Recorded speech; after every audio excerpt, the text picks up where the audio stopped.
Her boyfriend left her at a gas station with a baby in her arms and just $27 in her pocket.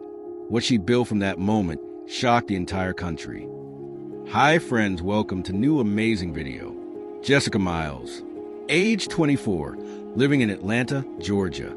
Her boyfriend said be right back at a gas station. He never returned. No home, no car, just a baby, a diaper bag, and $27. She spent that night in the gas station restroom, crying, feeding her baby with warm tap water.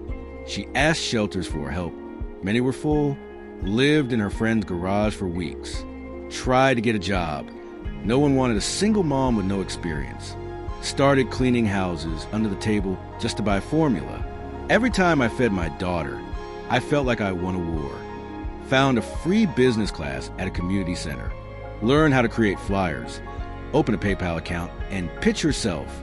Started offering cleaning services for single moms at low rates. Her honesty and hard work stood out. Soon, demand grew. Registered a company, Mama Hustle Cleaning Company.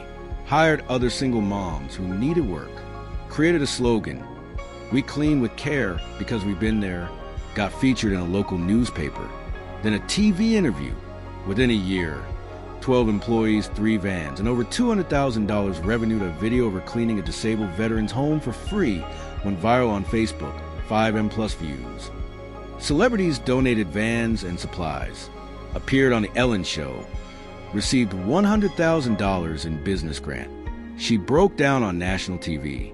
I was homeless 2 years ago, and now I'm hiring moms who once slept on sidewalks like me. Her company now operates in 5 states. 60-plus employees. Most are struggling single mothers.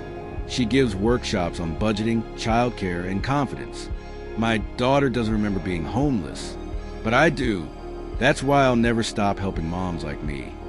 She was left with nothing, but she turned pain into purpose. What's your excuse to give up? Right arrow subscribe for more powerful real-life stories from the USA.